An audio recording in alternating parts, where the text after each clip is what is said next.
Good evening students. Marketing और services के आज के इस लेक्चर में आप सब बच्चों का स्वागत है।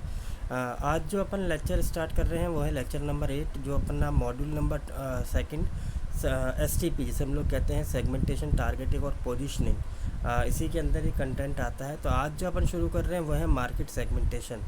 तो मार्केट क्या है? मार्केट में अंदर आप देखिए कि मार्केट के अंदर कई सारे बायर्स होते हैं और ये एक तरीके के बायर नहीं है, कई डिफरेंट तरीके के बायर है। और हर एक बायर का क्या है, परचेसिंग पैटर्न अलग है, उसकी नीड अलग है, उसकी प्रेफरेंसेस अलग हैं।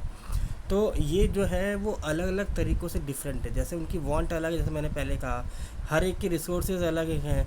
कोई सब लोग, कुछ लोग अलग अलग लोकेशंस पर रहते हैं, हर एक का बाइंग एटीट्यूड अलग अलग है और बाइंग करने की प्रैक्टिसेस भी अलग अलग हैं। तो मार्केट सेगमेंटेशन क्या करता है? मार्केट सेगमेंटेशन कंपनी को ऐसा मार्केट जो कि बड़ा है, लार्ज और हेट्रोजीनियस है, वो उनको स्मॉलर सेगमेंट में चेंज करने के लिए इंस्पायर करता है। और क्या करता है कि इस तरीके से कह रहा है मार्केट सेगमेंटेशन कि आप कंज्यूमर्स को स्मॉलर सेगमेंट में डिवाइड करिए और उस सेगमेंट में जो भी कंज्यूमर्स होंगे उनकी जो नीड्स होंगी, उनकी जो लोकेशंस हैं, उनकी जो बाइंग एटीट्यूड है, उनका जो बाइंग पैटर्न है, वो एक जैसा होना चाहिए। तो आप एक एक कैरेक्टरिस्टिक्स के बेसिस पे ग्रुप्स को डिज़ाइन कर सकते हैं। इसी को वो कह रहे हैं मार्केट सेगमेंटेशन। तो यदि हम लेवल्स की बात करें तो यहाँ पे हमारे सामने 4 लेवल्स हैं। पहला मास मार्केटिंग, सेगमेंट मार्केटिंग, निश मार्केटिंग और माइक्रो मार्केटिंग। मास मार्केटिंग क्या कहती है?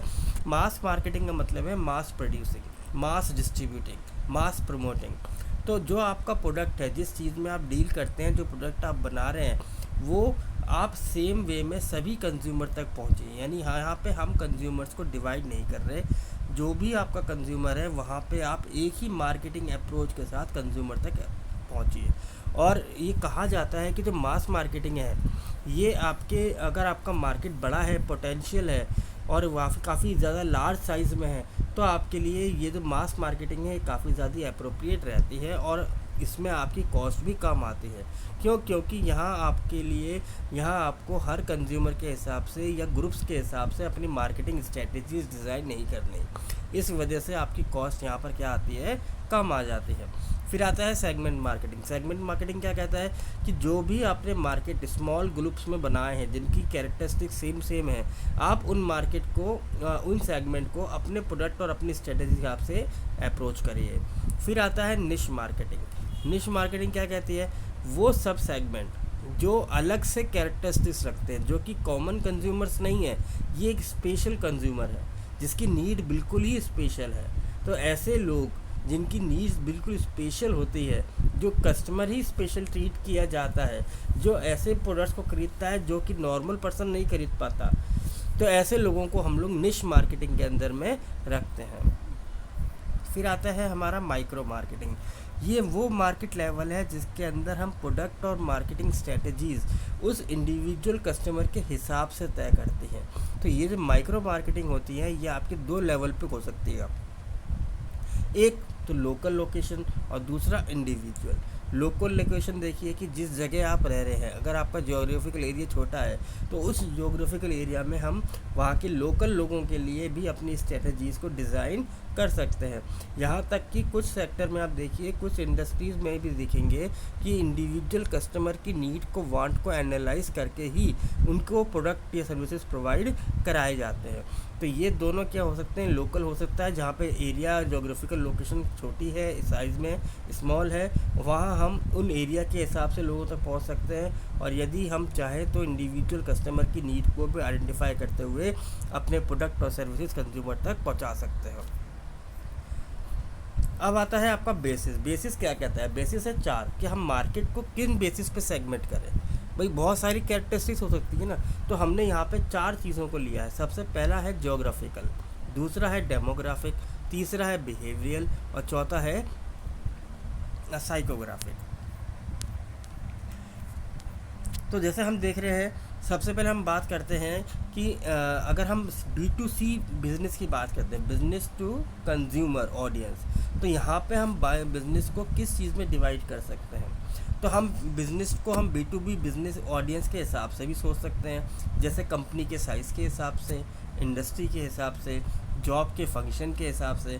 और यदि हम डेमोग्राफिक इन्फॉर्मेशन ले रहे हैं तो हम क्या मानते हैं, क्योंकि डेमोग्राफिक क्या है, स्टैटिस्टिकल अप्रोच है, इसके अंदर फैक्ट को कंसीडर किया जाता है। तो ये हम लोग नॉर्मली वेबसाइट से या कई सारी रिसर्च ऑर्गेनाइजेशंस होती हैं उनसे भी हम ये डाटा को इकट्ठा कर सकते हैं। यदि हम B2C डेमोग्राफिक की बात करें, जिसे मान लीजिए एक व्हीकल बनाने वाली कंपनी है, कार बनाने वाली कंपनी है जो कि लग्जरियस कार बनाती है। जैसे एग्जांपल के तौर पर हमने लिया है मेजॉरिटी। तो मेजॉरिटी जो होती है ये एक लग्जरी कार ब्रांड है, और ये किन के लिए बनाती है, ये उन लोगों के लिए बनाती है जो कि एक हायर इनकम है। तो यहाँ पे इन्होंने जो डेमोग्राफिक फैक्टर लिया वो कौन लिया, हायर इनकम को इन्होंने कंसीडर किया है। अगर हम कोई B2B की बात कर रहे हैं, जैसे बहुत देर से हम देख रहे थे, तो B2B क्या है, मान लीजिए एक कंपनी को अपने पर्टिकुलर ब्रांड को सेल आउट करना है मार्केटिंग प्लेटफॉर्म पे। तो उसके लिए क्या है, तो वहाँ वो ये देख रहा है कि कितने इसके यहाँ एम्प्लॉयज़ हैं, उनको वो देख सकता है ना। इसके अलावा कौन कौन से लोग हैं जो उनके कंज्यूमर को प्रोडक्ट को सर्विस को यूज़ कर सकते हैं, वो भी कंसीडर किए जा सकते हैं इसके अंदर, जैसे डेमोग्राफिक फैक्टर के अंदर। यदि हम साइकोग्राफिक की बात करें तो हम यहाँ पे जो कंज्यूमर को या ऑडियंस को कैटेगराइज कर रहे हैं वो कर रहे हैं उनके बेसिस पर, पर्सनैलिटी पर और कैरेक्टरिस्टिक्स के बेसिस पर।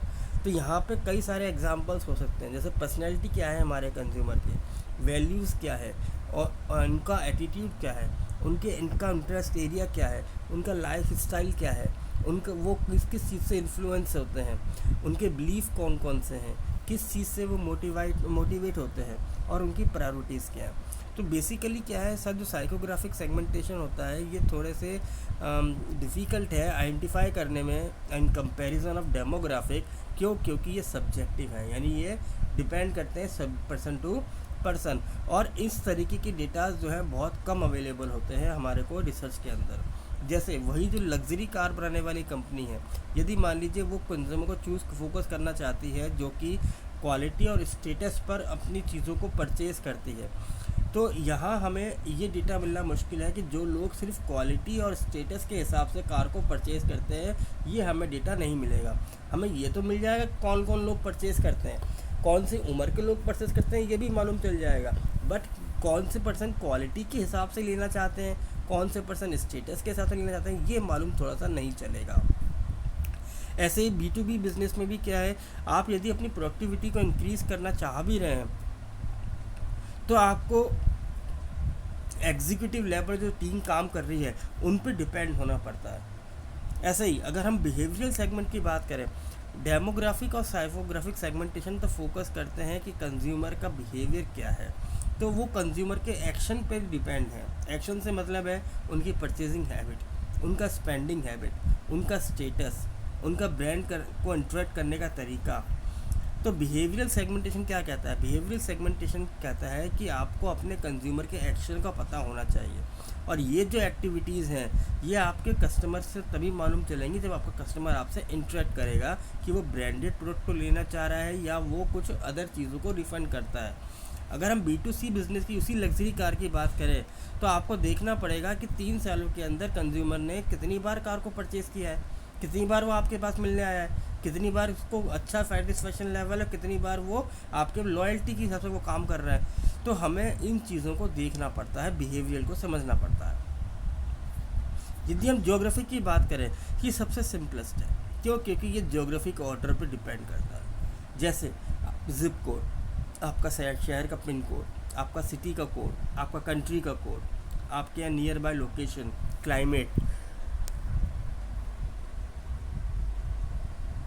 आप अर्बन में रहते हैं या आप रूरल में रहते हैं। तो जो ये ज्योग्राफिकल सेगमेंटेशन है ये आपकी ज्योग्राफिकल बाउंड्री को समझाता है। जैसे मान लीजिए आप कोई सिटी में रहते हैं या तो उसका एक पिन कोड है, अपन अलवर में रहते हैं तो 301001 अपने समझ में आता है। तो जिस एरिया से आप रहते हैं वो आइडेंटिफाई हम इजीली कर सकते हैं। तो जिस जगह पे आप रह रहे हैं उसके एनवायरनमेंट को, क्लाइमेट को पता है कि जैसे अलवर में थोड़ी सी गर्मी रहती ज़्यादा। तो ऐसे ही अगर आप मान लीजिए वही B2C बिज़नेस की बात करते हैं, जो कि कार बनाने वाली कंपनी है, वो जब अपने एक गर्म शहर में रहने वाले लोगों के लिए स्ट्रेटेजी बनाएगी तो वो एयर कंडीशन पर ज़्यादा फोकस करेगी। वो ऐसे फीचर्स को शो करेगी जहाँ से उनकी कार थोड़ी सी ठंडी रह सकती है, कस्टमर को कंफर्ट का रियलाइजेशन हो सकता है। तो यही बच्चों आज का टॉपिक था अपना मार्केट सेगमेंटेशन। आई होप कि आपको समझ में आया होगा। Thank you very much.